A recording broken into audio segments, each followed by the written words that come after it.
네, 요한일서 1장 5절에서 10절까지의 말씀 같이 보겠습니다. 요한일서 1장 5절에서 10절입니다.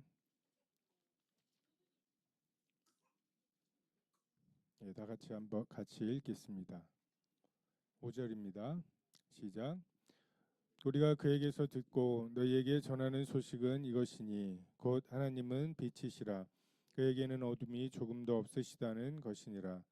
만일 우리가 하나님과 사귐이 있다 하고 어둠에 행하면 거짓말을 하고 진리를 행하지 아니함이거니와 그가 빛 가운데 계신 것 같이 우리도 빛 가운데 행하면 우리가 서로 사귐이 있고 그 아들 예수의 피가 우리를 모든 죄에서 깨끗하게 하실 것이요 만일 우리가 죄가 없다고 말하면 스스로 속이고 또 진리가 우리 속에 있지 아니할 것이요 만일 우리가 우리 죄를 자백하면 그는 미쁘시고 의로우사 우리 죄를 사하시며 우리를 모든 불의에서 깨끗하게 하실 것이요 만일 우리가 범죄하지 아니하였다 하면 하나님을 거짓말하는 이로 만드는 것이니 또한 그의 말씀이 우리 속에 있지 아니하니라.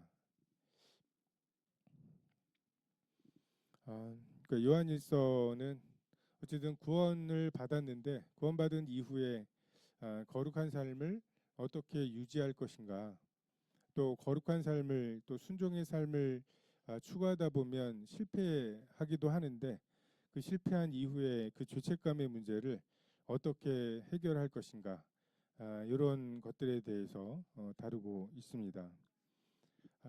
하나님은 빛이시다. 빛이신 하나님과의 사귐. 그러니까 태초에 하나님이 만드신 게 빛이죠. 첫날. 그리고 빛이 만들어졌을 때 가장 먼저 일어난 일은 빛과 어둠이 나뉘는 일입니다. 어둠만 있었던 때에는 그렇게 어두운 줄 몰랐어요. 그냥 내가 나로서 나를 판단하고 그 내가 나를 정죄하고 하니까 내가 결심했던 거 뭐 이런 것에 도달하지 못하는 이런 실망감이 있을 수는 있어도 내가 그렇게 어둠이 줄은 몰랐던.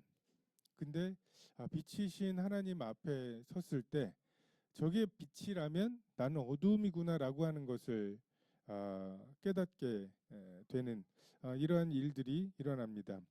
그래서 구원받은 사람의 특징 중에 하나가 죄에 대한 새로운 감각이에요. 전에 없던 죄에 대한 예민한 감각.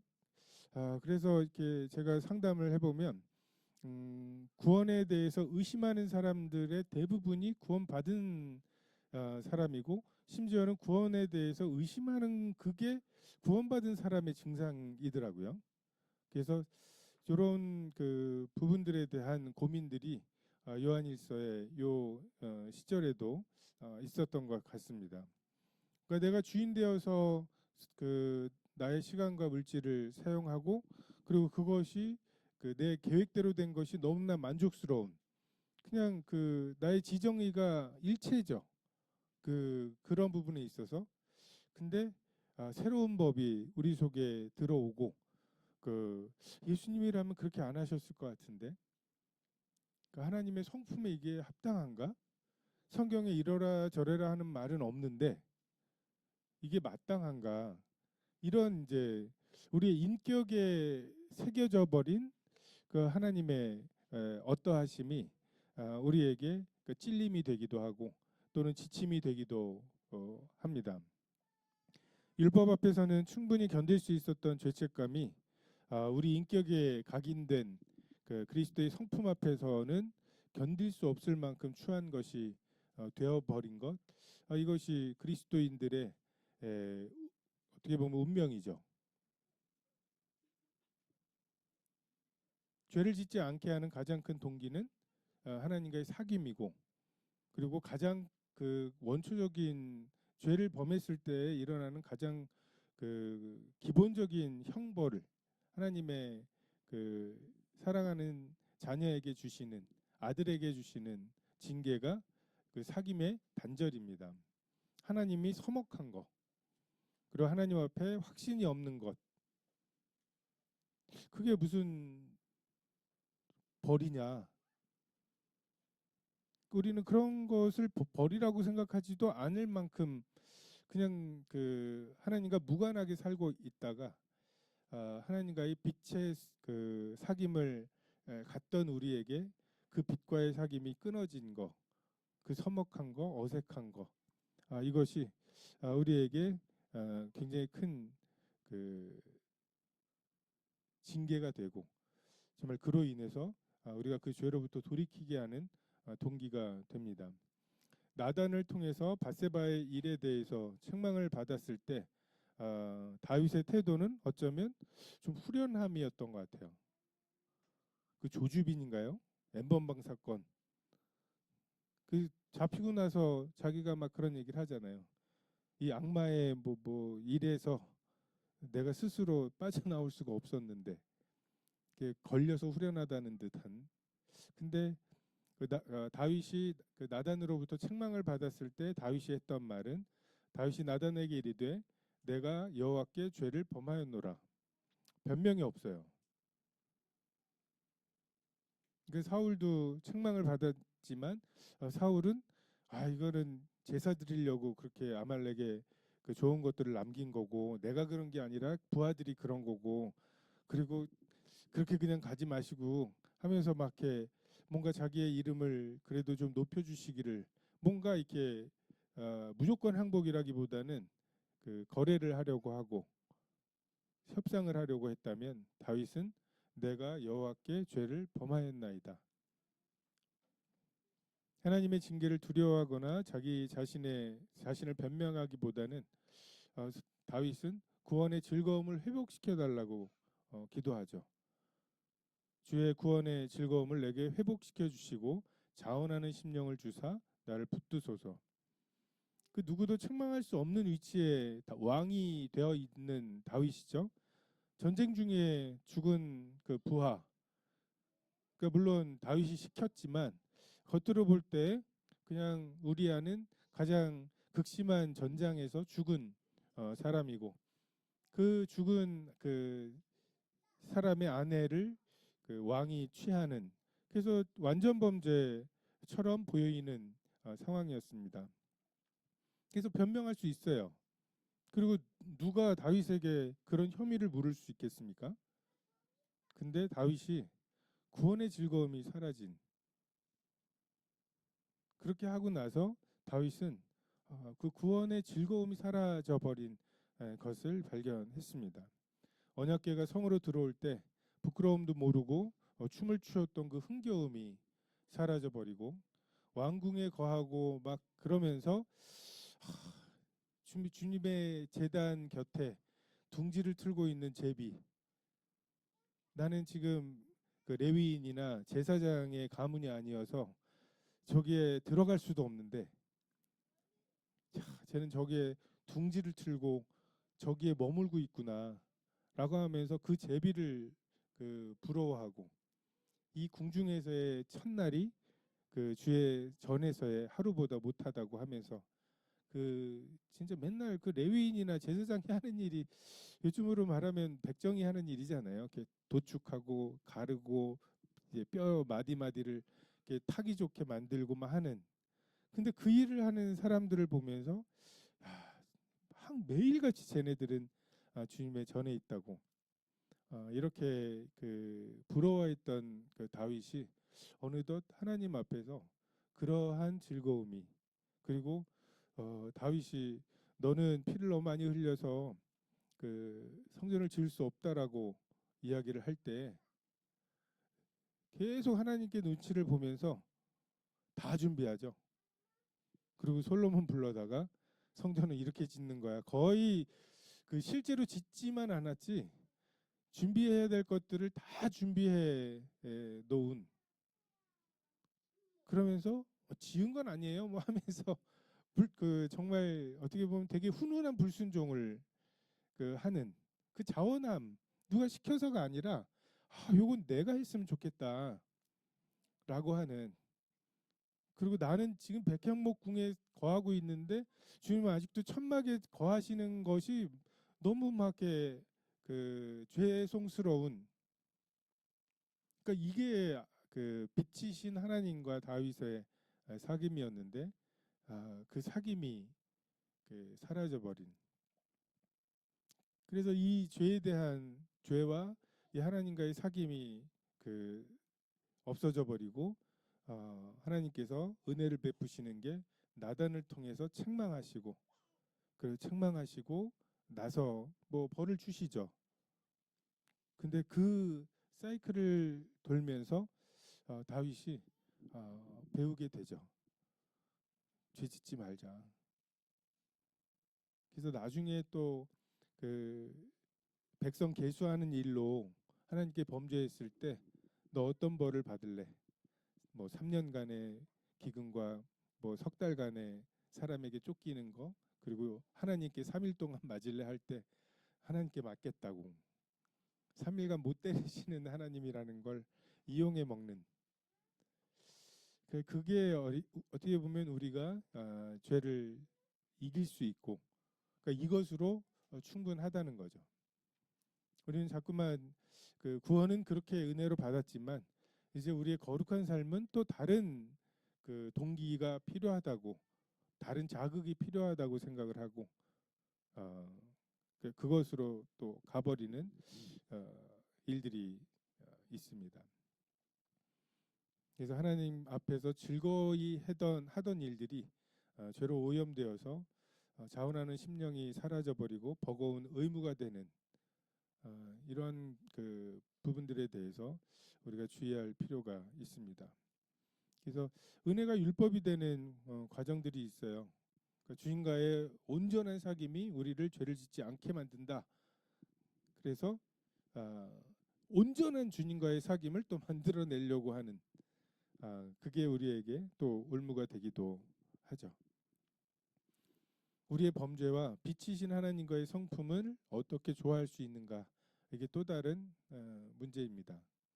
정말 빛이신데 우리가 또 실수하고 범죄했을 때 그러면 또 어떻게 해결할 것인가. 8절에 보면 그 당시 영지주의자들의 해결책이 나오죠. 만일 우리가 죄가 없다고 말하면, 죄는 없는 거야, 실체가 없는 거야 라고 말하는, 그러니까 지금의 그 유물론자들, 진화론자들과 같은 생각이죠. 뭔가 그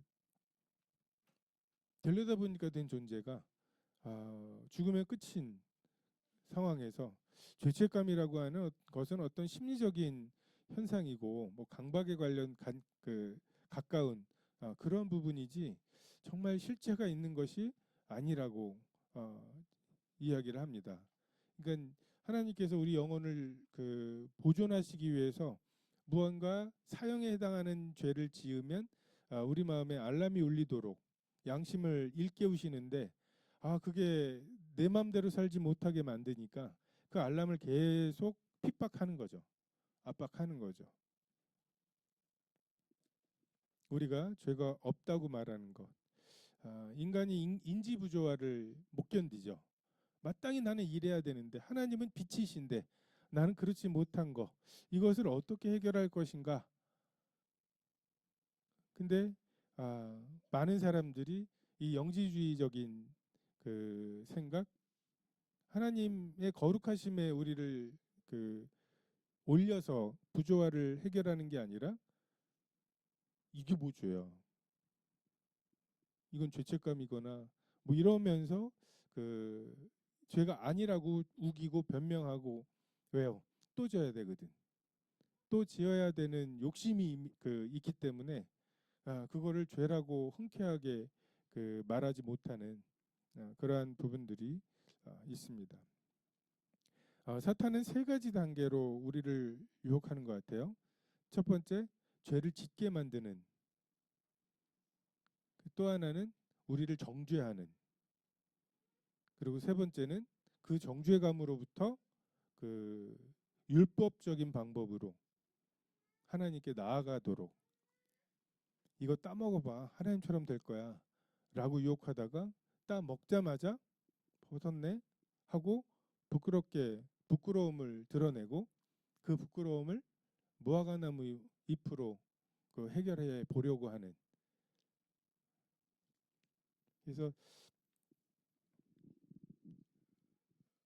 우리가 그런 그 사탄의 유혹 중에 죄를 짓게 하는 유혹에 대해서 우리가 굉장히 알람을 켜고 그 유혹에 빠져 들어가지 않으려고 애를 쓰는데, 근데 범죄한 이후에 사탄이 계속해서 정죄감에 사로잡히게 하는, 그 부끄러움을 깨닫게 하는, 근데 그거는 뭔가 하나님이 하시는 일 같기도 하고, 그리고 야, 어느 정도는 그래도 네가 좀 해결을 하고 가야지 뻔뻔스럽게 라고 그 말하면서 뭔가 그래도 주일날 죄를 지었으면 그래도 한 수요일쯤 자백해야지, 어디 뻔뻔스럽게 당장 뭐 이런 식의 그 생각들을 우리에게 주는, 그러니까 이것이 그 사탄의 우리를 하나님으로부터 멀어지게 만드는,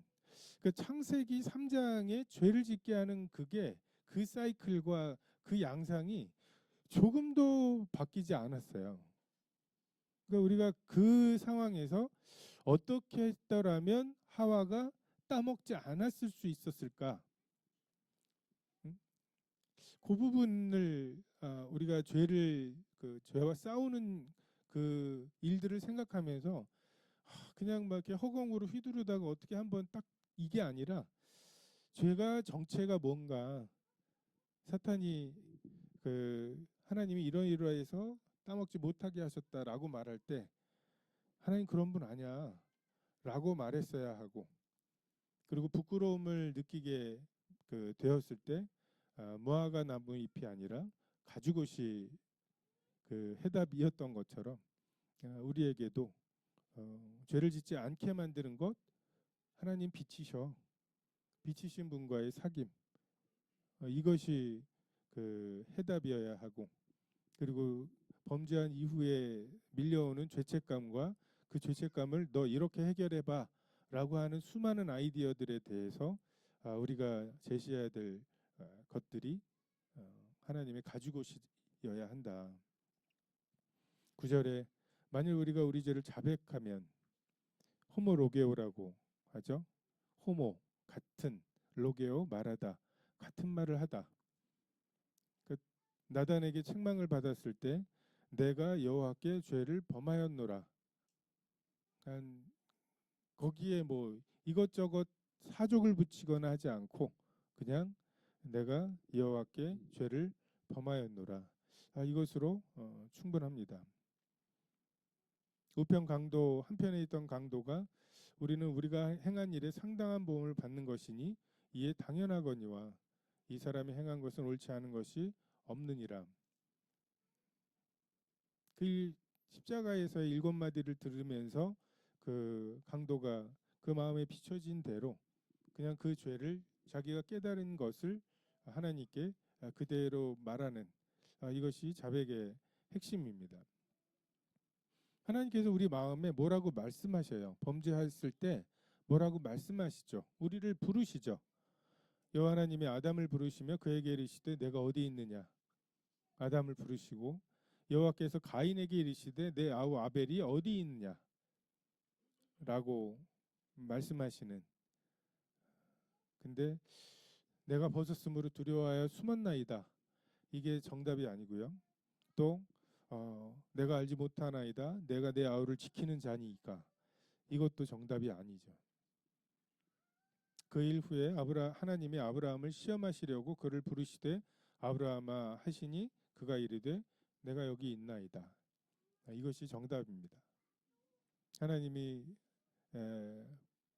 알고 부르실 때 정죄하고 책망하려고 부르시기보다는 한 번 더 기회를 주시는, 그가 고백하기를 바라시는 마음으로 그 부르실 때 내가 여기 있습니다. 여호와께 내가 죄를 범하였노라. 이 고백이 충분합니다. 미쁘시고 의로우심이 하나님의 성품이죠. 빛이신 하나님과 하나님의 성품이 정말 그분과의 사귐이 사탄의 유혹을 이기는 그 힘이 되는 것처럼 사단의 또 다른 유혹, 정죄하는 유혹과 율법으로 이끄는 유혹에 대한 하나님의 해결책 또한 하나님의 성품입니다. 미쁘시다는 것은 믿을만하다는 거죠. 십자가를 통해 그 사랑을 확증하셨습니다. 반드시 죽으리라 하신 하나님이 아담과 하와 대신 짐승을 죽이셨고 결국 아들을 죽여서 그 가죽으로 옷을 입혀주시는 이것을 통해서 그분이 얼마나 믿을 만한 분이신가. 아니, 사기를 쳐가지고 우리의 무언가를 뺏으려고 하시는 분이라면 너무 많이 투자하시는 것 같지 않아요? 100만 원 사기 치려고 1억을 쏟아붓는 어리석음이 보이잖아요. 그러니까 하나님은 우리에게 야, 너 그렇게까지는 그럴 줄은 몰랐다라고 하시겠습니까? 그러니까 우리가 우리 스스로 너의 죄값을 정해봐 라고 말하면 하나님의 아들 예수 그리스도를 죽여야 되겠습니다라고 말하지 못할 거예요. 근데 하나님은 우리의 죄의 대가가 그 정도인 것을 아셨고 우리 속에 하나님이 우리를 사랑하시는지도 몰라? 라고 하는 생각을 집어넣으시기 위해서 하나님의 아들의 그 죽음이 필요하다는 것을 아셨어요. 더 놀라운 것은 견적이 그렇게 나오면 너무 비싼데? 라고 생각하셔야 되잖아요. 그냥 지구는 끝났고 야 지구 묻어라 해가지고서 묻고 뭐 목성이나 이런 데 또 다시 또 하나 만들고 뭐 못하시겠어요? 근데 하나님 그렇게 하지 않으시고 아들을 아끼지 않고 내어주셨단 말이에요. 그렇게 해서 견적이 나왔고 아들이 죽어야 되겠습니다. 그것도 황제로 오셔가지고 피가 흘려져야 되니까 뭐 이런 식이 아니라 정말 예수님이 사셨던 것처럼 사시고 예수님이 오셨던 것처럼 오시고 예수님이 받으셨던 취급을 당하시다가 예수님이 죽으셔야 되는 그 죽음을 죽어야만 이 일이 끝나겠습니다라고 하는 말에 아끼지 않으시고 아들을 내어주신 이것으로 이 죄의 문제에 대해서 하나님과의 그 관계의 회복에 대해서 하나님의 의지를 드러내셨고 우리가 그것은 믿을 만한 미쁘신 거죠. 사단의 속임수가 끼어들 여지가 없습니다. 또 하나의 성품 의로우신 분이시죠. 우리가 율법으로 말미암아 율법에 대하여 죽어야 되는 이유가 율법을 통해서 하나님께 나아가도록 유혹하는 사탄에 대해서 감각이 없어야죠. 거기서 또다시 이스라엘 백성이 했던 것처럼 우리가 다 지켜 행하겠나이다 라고 응답하는 이 교만함이 문제이죠. 사탄이 그렇게 유혹할 때 해봤거든. 아니라고 하는 것, 하나님의 의로우심에 그렇게 도달할 수 없다는 것을 우리가 그 경험한 만큼 그분의 그 의로우심 앞에 우리의 의는 더러운 옷과 같은 것들임을 깨달은 만큼 그분의 의로우심을 의지할 수 있습니다. 우리는 우리의 괴로움이나 금욕, 죄책감이 죄의 대가일 수 있다고 착각합니다. 그것이 하나님의 죄에 대한 진노를 조금이라도 누그러뜨릴 수 있다고 생각하죠. 그 하나님의 죄에 대한 진노는 십자가에 달리신 사랑하는 아들을 우리 죄로 인해 어떻게 대하셨는지를 통해서 분명히 알리셨고 그 의로우심에 하나님이 마련하신 자백의 길 외에는 다른 방법으로 도달할 수가 없죠. 다른 방법으로 도달할 수 있다고 생각하는 것이 오히려 교만이죠. 야, 자백, 죄 짓고 그렇게 간단하다고? 그럼 죄를 더 짓게. 그런 경우는 그런 사람들은 정말 내 속에 그 법이 심겨서 그 법이 나로 죄를 짓지 못하게 하고, 다른 사람들은 죄를 짓는 게 즐거움이고 죄를 짓는 게 이익이 되기 때문에 그렇게 죄 쉽게 해결하기로 되면 만들면 더 죄를 지을 거라고. 그냥 안식일에 그 선을 행하는 것이 옳다고 말해버리면 이것도 그럼 선한 일 아니야? 아니, 아버지 어머니 찾아뵙는 거 선한 일 아니야? 라고 해가지고서 안식일 어기고 그 가고, 다 자의적으로 난 이런 선한 일 때문에 이번에 안식일에 회당 못 가 뭐 이럴까봐. 그 실제로 그 율법 가운데 있는 아직 구원받지 않은 그런 사람들, 종교 가운데 있는 사람들에게는 이것은 오히려 죄를 더하게 만들 수 있는 거죠. 밀양에 나오는 것처럼 하나님이 나를 용서하셨는데 그래서 난 당신의 용서가 필요 없다라고 말하는 이런 괴물이 될 수 있죠. 근데 사도 요한은 요한일서에서 하나님과의 사귐을 전제로 하고 있습니다. 하나님, 빛이신 하나님, 의로우신 하나님, 사랑이신 하나님과 사귀고 있는 성도들, 인격적인 관계를 맺고 있는 성도들, 그 성도들의 그 경험을 근거로, 기초로 이 말들을 하고 있는 거죠. 다른 방법이 있는 것처럼 사탄의 유혹에 귀를 기울이고 하나님 앞에 당장 나아가지 못하게 하는 것만큼 그것이 우리의 의로움이고 교만함입니다. 뭔가 그래도 우리의 감정이 조금 사그러들고 우리의 그 뭔가 죄책감이 조금은 누그러지고 그러고 나서 주님께 나가야지라고 생각하는 것, 그만큼이 우리의 교만함이죠. 아기들 보면은 정말 눈물이 눈에 맺혀 있는데 웃는 경우들도 있고, 이게 감정에 관성이 없다. 그러니까 뭔가 계속해서 그 감정이 뭔가 유지되는 뭔가 이런 게 있잖아요. 그래서 이제 슬펐다가 좀 웃으려면은 조금 이제 뭔가 이렇게 그 요게 이제 좀 완만하게 미분 가능하게 이렇게 돼야 되는데 그게 아니라 그냥 어떻게 이렇게 자르듯이 그렇게 또 해맑게 웃을까? 근데 그게 하나님 앞에서 잘하는 것이죠.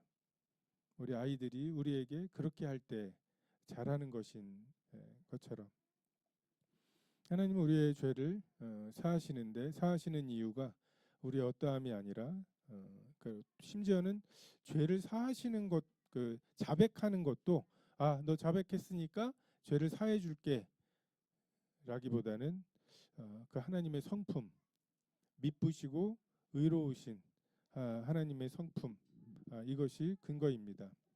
깨끗한 세마포와 피 뿌린 세마포 중에 무엇이 정한가? 그러니까 하나님이 피 뿌린 세마포 옷을 정하다고 하시면 그것이 정하다고 말하는 것, 이것이 믿음입니다. 우리가 영어 배울 때 listen and repeat 하잖아요. How are you 하면 How are you? Fine, thank you. And you? 하나님의 이 신앙생활에도 listen and repeat가 필요한 것 같아요. 그 하나님이 이렇다고 말씀하시면 정말 자백해보고, 그리고 자백을 했는데 이게 뭐 이렇게 막 뭉클하거나 감정이 일어나거나 뭐 이렇게 뭐 주인과의 관계가 회복된 뭔가 뭐 증상이나 느낌이나 이런 게 전혀 없는, 그래서 싱겁다 이거 말고 다른 무언가를 하려고 하는 그 간격들을 우리가 발견하면서 정말 하나님이 시키신 대로 죄를 지었고 죄에 대해서 구원의 즐거움과 자원하는 심령이 사라진 우리 자신을 발견하면서 자백하고, 그리고 하나님이 주시는 징계를 달게 받고, 다윗도 정말 그로 인해서 참 수많은 그 환란을 겪죠. 압살롬에게 쫓기기도 하고 그 가족 간에 막 그냥 그 겁탈을 당하기도 하고 그거를 앙심을 품고 있다가 또 형들을 다 죽여버리기도 하고 그리고 아버지 죽을 것 같으니까 자기가 먼저 깃발 꽂고 그 왕이라고 막 하는 놈이 있지를 않나. 근데 그 징계를 가만히 보면 솔로몬을 왕 만드시는 과정인 것 같아요. 그 우리가 그 세종 그 세종대왕 나오는 막 그런 걸 보면 그 나오잖아요. 그 태조가 있고 막 그 장성함 이방원이 있고 근데 지금 갓 낳은 이제 이 아이에게 왕위를 넘겨주려고 하는 아버지랑 같이 그 나라를 세우는 것에 공이 있었던 그 실력 있는 왕자를 제끼고 이 사람에게 이 아이에게 그 왕위를 넘겨주다가 이성계가 말년이 그렇게 된 거잖아요. 근데 그렇게 될 뻔했죠. 솔로몬은 이미 다윗이 왕이 된 다음에 왕이 자꾸만 전쟁터에 나오시니까 걸리적거립니다 해가지고 그 나오지도 못하게 할 정도로 그래도 어느 정도 왕권이 그 튼튼하던 때 그 바세바를 통해서 낳은 아들이니까 그래서 사실 다윗이 왕이 되는데 기여한 바가 없는 근데 반면에 압살롬은 그렇지 않았던 왕자죠. 근데 하나님께서 징계를 주시는 것 같지만 결국은 솔로몬을 통해서 그 왕위를 잇게 하시는 그 하나님의 계획을 그 이루신 측면들도 있습니다. 하나님은 우리의 죄를 우리의 죄 그대로 그 대가 그대로 대하시지 않는다. 그 증거가 우리가 살아있다는 거죠. 그래서 모든 불의에서 깨끗하게 하실 하나님께 지적받고 그것에 변명하지 않고 받아야 될 징계를 받은 후에 깨끗함, 후련함이 있죠. 다윗이 들킨 다음에 그 마음에 있었던 후련함이 있고 정말 바세바와의 사이에서 낳은 첫 번째 아들이 죽고 나니까 죽기 전에는 거의 자해공갈단이죠. 하나님 진짜 그러시면 안 됩니다 하면서 안 먹고 막 괜히 이렇게 그 아이들 그 떼쓰는 것처럼 근데 이제 분위기가 아이가 죽은 것 같은 그러니까 다시 목욕하고 기름을 바르고 먹을 것을 먹는 그러니까 이게 다윗이 하나님의 마음에 합한 자라는 게 그 예수 그리스도가 계시되기 전에 다윗이 하나님과 그런 관계 내가 하나님이 제사를 원하셨으면 내가 제사를 드렸을 것이다고 주께서 바라시는 제사는 상한 심령이라고 이런 생각들을 어떻게 했는지 모르겠어요. 근데 다윗은 그런 하나님과의 사귐 가운데 있었고 그 사귐 가운데 있었지만 그는 범죄했죠. 근데 범죄를 지적받았을 때 내가 여호와께 범죄하였노라 다른 말들을 섞지 않았고 그리고 그것에 대해서 하나님이 주시는 징계를 받고 그래서 쫓겨갈 때 시므온이 나와서 막 욕할 때에도 그냥 그 입을 통해서 하나님이 저주하시는지 모른다. 그리고 하나님이 이 일로 인해서 나를 긍휼히 여기실지 모른다고 내버려 두라고. 그러니까 이러한 그냥 태도들 이것이 그 하나님께서 우리를 거룩한 삶으로 이끄시고 또 거룩한 삶을 사는 여정에서 그 범죄하고 그 범죄로 인해서 죄책감에 빠질 때 우리를 다시 그 사귐의 자리로 또 순종의 자리로 이끄시는 방법입니다. 기도하겠습니다.